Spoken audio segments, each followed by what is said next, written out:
that it's all students who have a Master's of Business Administration program, because the MBA program had moved to that type of model.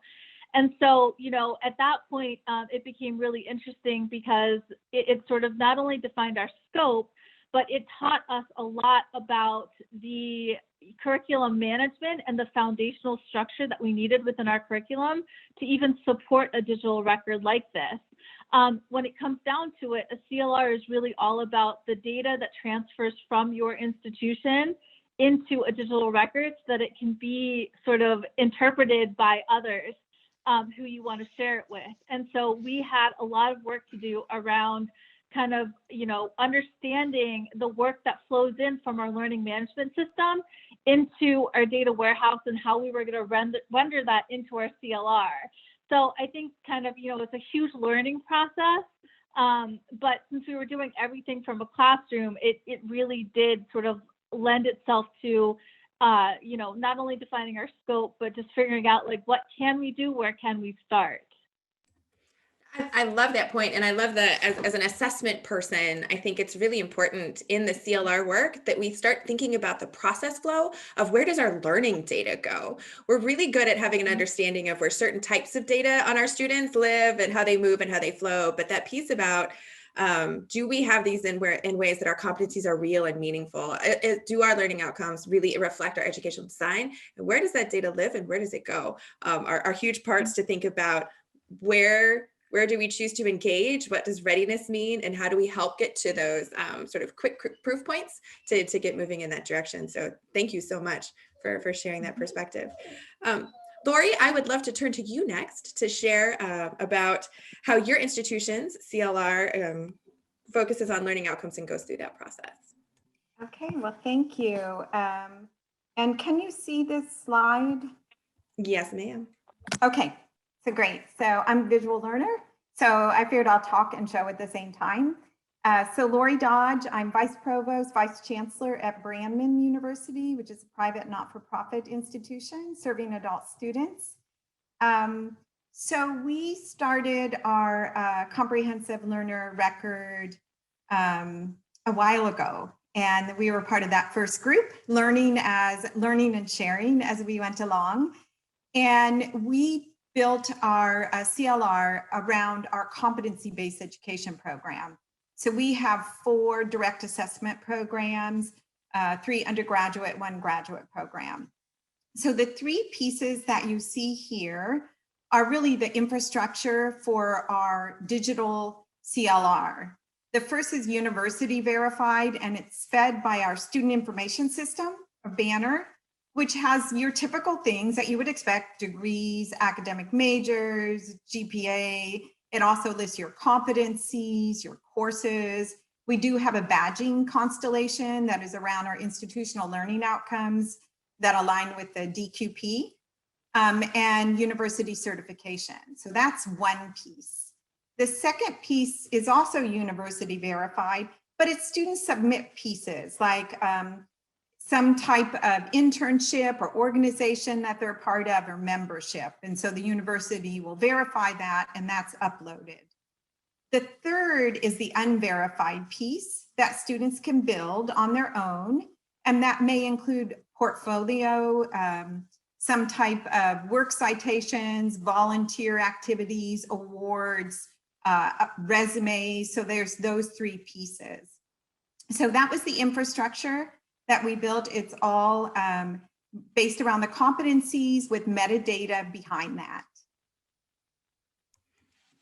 Thank you so much, Lori, and thank you as well for the visual. As Tom has said frequently and often, getting that visual up is so helpful for people to try to understand that shift that's unfolding. What I particularly like about the 3 categories within Brandman's is that when you think about moving a record, if it's about learning, the positionality of a student in relation to it becomes different. And my ability as a student to have ownership over that and put forward things is opened in a way that when it's about institutions documenting, that relationship is not the same. So I really appreciate thinking through how do we allow space for different types of verification in different ways, and for the student to really own it with that flexibility to add additional elements. And so thank you so much for sharing that as we go along.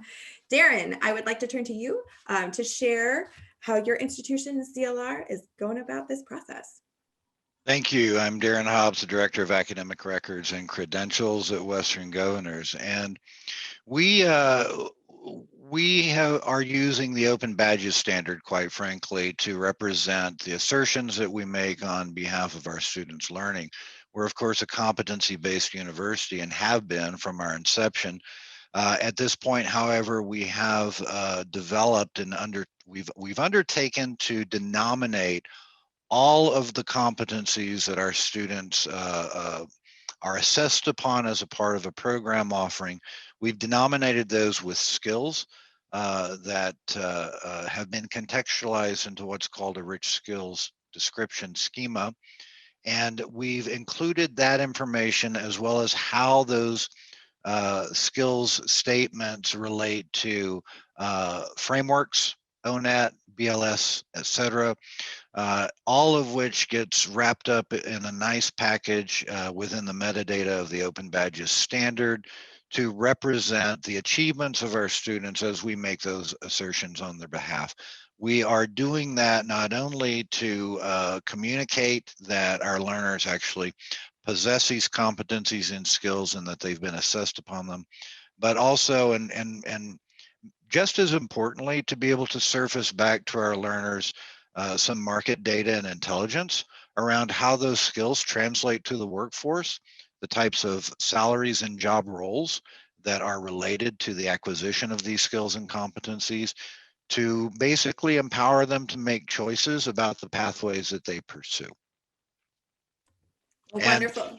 I do have some slides, but I'm using them as a part of the breakout session. So if anyone wants to see what some of this looks like, just come tomorrow if you didn't come today.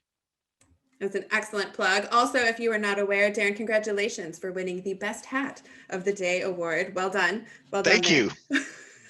What I particularly like about the lens that Darren brings to this conversation is really helping to think about the intersection that the comprehensive learner record sits with all of the other frameworks that are out there, and how we think about that portability, that interoperability, and as well as that translation to understand how we're thinking about it within our context of what learning outcomes look like and mean to us, mean externally in the terms of skills, contextually, meaningful skills. So can I do what I did here? It's just over there in this other setting, and really start to make that translation point move. So thank you so much to all of them. I would love to move on to our next question. At the morning panel, there was a conversation around that there's benefits to students in this. This is great for institutions, but there's really a nice opportunity here for our students. So I want to have a moment to just focus in on what are the benefits to students of focusing on competencies and learning outcomes. And Lori, I'd like to start with you. So thank you. I think there's three main advantages, and I think you probably heard some of that in the panel presentation this morning and also in the breakouts. The first, I think, is that students can show evidence of learning along their educational journey. So you don't have to say, hey, employer, I'll let you know as soon as I have my degree. 3 years from now, I'll get back to you. Instead, you can say, look, I can show evidence of student learning in real time as they're, going through that journey. The second is with the badging constellation, they can also upload those badges that have that metadata behind it on other social network sites like LinkedIn or other pieces when you're looking for jobs and or going for promotion. So I think that's another piece that allows the student to have control over pieces and customize their skill set with what the job is looking for. So I think that's a second. And the third is that they can customize all pieces of that. So instead of having a general resume when you're applying for a job and it's IT, you can actually show those specific pieces, better for the employer to look at and for the student to showcase.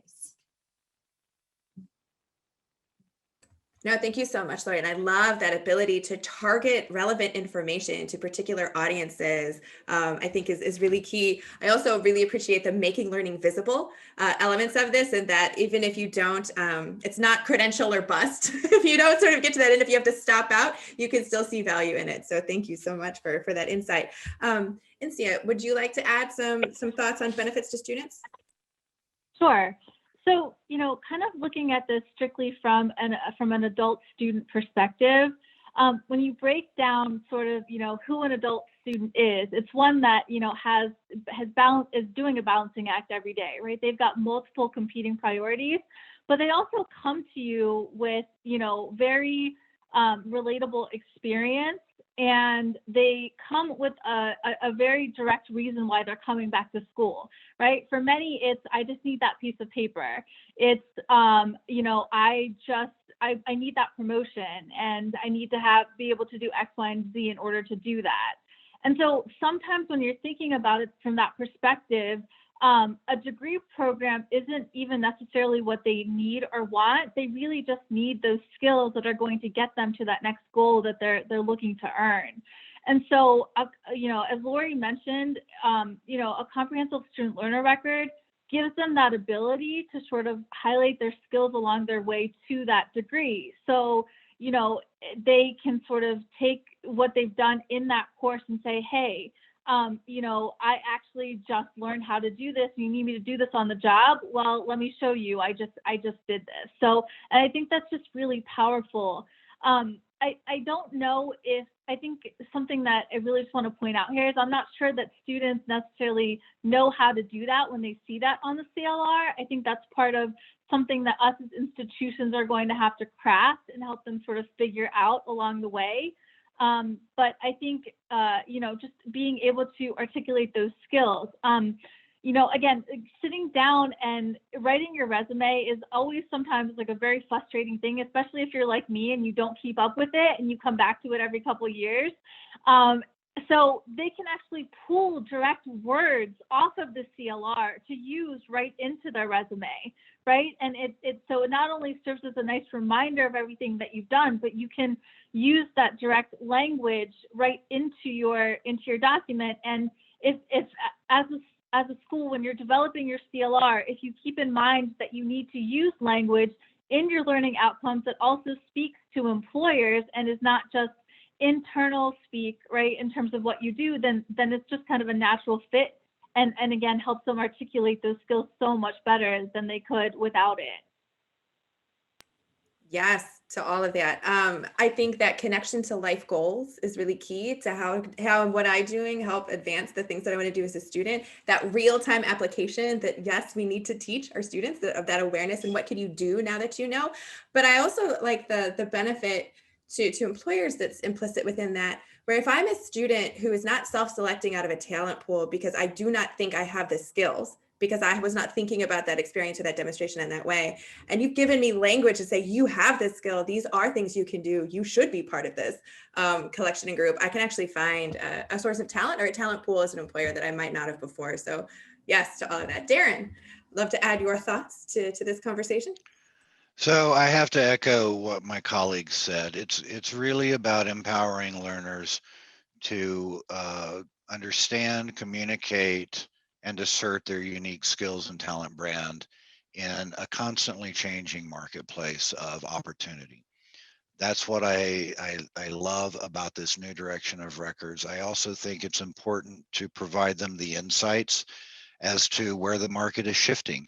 And this allows us to do that. One of the things that I will say that I accomplished my personal and professional goal is when a learner can see, as they start to make their achievements, accrue their skills, that the pathway of opportunity ahead of them, not just academic pathways of opportunity, but employment pathways of opportunity, starts to unfold in front of them, and it lifts that veil of limited knowledge to my friends, my family, my local community, that there's opportunities well beyond the horizon goes forever. That's the dream that we're chasing. I want learners to understand the richness of the talent that they possess, the value of the skills that they possess, and the almost limitless capacity that they have as skilled, talented individuals. Well, amen to that, Darren. And while you're on this beautiful speech of benefits, I would love to hear your thoughts on benefits to faculty and those that are helping students and lifting them up along the learning journey path. Sure. So part of what we've discovered in our participation in the various learning and employment record pilots, at least in one of them, is that the intelligence that we can deliver to students about what the market is communicating, we can also deliver to our faculty. And this allows the faculty to see the relevancy of the material, the relevancy of the competencies that our program design and development teams are creating. They can be guided by market data. They can adjust and adapt to market data. And in one of our demo pieces, if you will, we tell a story of a learner, Maria, that just earned an achievement at Western Governors. And although she had set her academic goal to be A, now academic goals B and C popped up, and related employment, for which some other collateral that she brought in better aligns to. And had she thought about this, her program faculty was notified of that intelligence at the same time in order to engage in a rich conversation around, let's talk about your future. What do you want to be when you grow up? Have you considered this? I believe that's the benefit to faculty. No, I think those conversations around learning are beautiful things to have in any setting. Lori, I'd love to invite you to add any comments that you might have on benefits for faculty, but also add benefits for employers to the mix. Sure. So I'll start with employers, and you've been hearing that a lot about employers looking for something other than a traditional transcript, where you went, what your degree was, and your GPA and courses and grades. So I go back to the very beginning of the CLR work, thinking, teaching and learning has changed significantly in higher ed, but the transcript looks like when I went to school. So it doesn't, so I think, that record has to change and is changing. So, but for employers, it's not just the customized piece that I talked about. So you can customize with CLR, like whether it's IT, communication, public relations, showcase those through your CLR. But it's also, I think, an important piece of this is when you're building your CLR and you're building your competencies, and I know I'm preaching to the choir, but your employers are around the table in the beginning. You can't assume what employers want and need without having them help build that. So you're going to get buy-in from employers at the end of the game if you have them in the beginning. And so for those just starting out, I strongly urge to say yes. So if we have a student, Darren, like you said, if they have a specific skill and we have a student going through the BBA program, they're going to showcase their business plan. Look, I have a business plan. I want to show you what I have here because I know you're looking for that in the job. For faculty, because competency is outcome-based, I think that the benefit with the CLR is really showing the depth and breadth of student learning and evidence of that learning in digital format. So I think it really continues to hone in the teaching and learning towards those outcomes. Wonderful, love it. And I think having more nuanced information around learning can really help faculty members as they're thinking through, what do I need to change to get our students in ways to advance towards that learning. And Sia, I'd love to invite you to comment on faculty and employer benefits, but particularly add to it the mix of graduate schools and what the benefits might be for those. So I think it comes back, the value of a CLR to graduate education comes back to the reasons why somebody is pursuing a graduate degree, right? I think it goes back to they've identified a very specific thing that they want to do or a very specific reason for embracing and kind of developing their education through graduate work.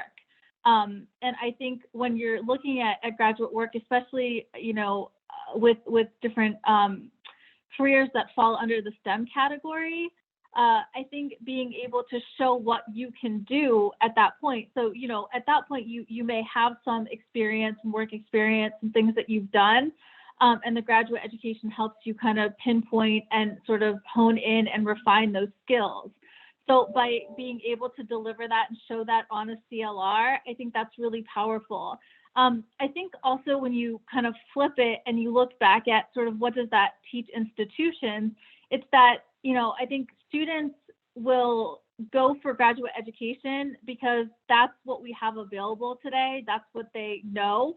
But it really gets us to look internally in terms of a lot of these micro-credentials and things that, you know, could be considered, you know, post-bac work that eventually gets the students to where they need to go and help them meet their goals. And I think that those are the conversations that we really need to start having at our institutions, is how do we fill that need for students that they're currently serving by going on to getting a graduate degree beyond their bachelor's. Because I think ultimately that's going to serve the purpose. And I think the CLR fits into that larger conversation. No, I love it. It makes me want to ask another question that I will not because of time. So you can calm down, Tom. I will just say that while COVID has slowed down some of the CLR development and efforts, I think this conversation that I'm hearing on these benefits really elevates to me the importance of CLR in a time of a pandemic, and really thinking about how can we draw attention to those things that matter, so I can filter some of the noise as a learner for things that are going on and really hone in on that learning and those pieces. And so thank you so much for sharing all those perspectives on benefits. What I will wrap us up with, though, is advice. So as you think about others that might be starting on this path, those that are on it and maybe stalling, what advice would you have for those engaging in CLR development? And Lori, we'll go ahead and start with you. So I would say the most important piece that we learned was really to have that whole community as part of building it. So that includes your faculty, your students, administration, especially your IT folks will be your best friends because they need to help through this whole journey. Advisors, career services. So start with a large community in building because you're going to need all of those pieces. It takes a village to to get there. I love it. Darren, any advice that you have? Keep the student front and center the whole time. This is their story. It's their journey. We're here to help them tell it. That's my advice. It's about the student. Yes, to that. And Sia, advice. I'll just say if you're looking for a starting point, how to jump into this, just, figure out who your students are and what a CLR will mean to them. And I think the rest of it then will fall into place. Because it's at that point, what you should put on the record, how you should communicate the record, it all sort of comes together when you know that your students can use it in certain ways. Agreed. And it also sounds like I hear a thread throughout this about clear purpose that you can communicate about why this has value to us as an educational institution and our culture here at our particular institution space. So thank you so much to the panelists for sharing all your insight. Clearly, those that are on this call, these are some great leaders that you can ask other questions to throughout the time. But thank you so much for being a part of this, and I'll turn this back over to Tom.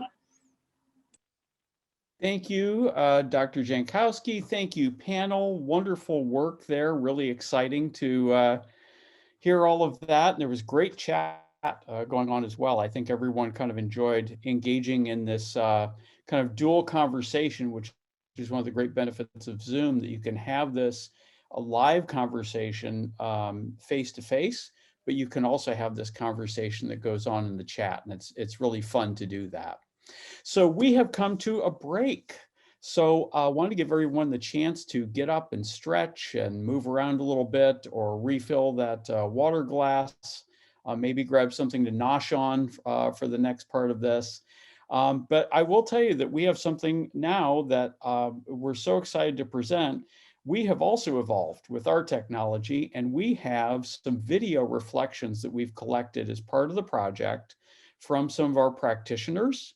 And so I'm going to stop sharing my screen, and I'm going to let Mike Sisson share his, and we're going to be able to see some of these video reflections. And we encourage all our practitioners, if you haven't yet, jump in here and do this. But we'll see everyone back here at 1:45 p.m. Eastern time, ready to go for our next session.